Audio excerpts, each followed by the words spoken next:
10 سکانس از زندگی من، سکانس 7. دانشگاه، تجربه نابرابری هر روزه.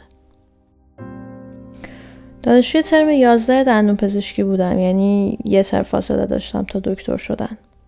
داشتم برای بیمار درمان ریشه انجام میدادم که صدای جیغ یه خانوم چادری توی بخش بلند شد. خانومم، حجابتو رعایت کن. من با دستکش توفی و خونی به جای اینکه بزنم تو دهنش، بعد مقنعه‌مو میکشیدم جلو. همون لحظه چشمم میافتاد به همکلاسی پسرم که با اسکراب شیک و آستین کوتاهش تا شبیه دکتر خیلی حرفه‌ای درمان بیمارش رو انجام میداد. تفاوت زن و مرد چیزی نبود که بتونم نادیدش بگیرم، چون هر روز میخورد تو صورتم، خصوصا تابستونا.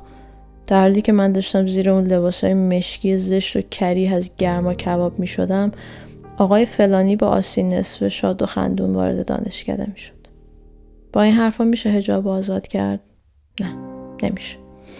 ولی میشه فهمید اگه من جونشو ندارم برگردم تو اون خراب شده دلیلش چیه. میشه فهمید چرا به اونجا میگم خراب شده. میشه فهمید چرا دخترها حالشون از پسرها بدتر بود.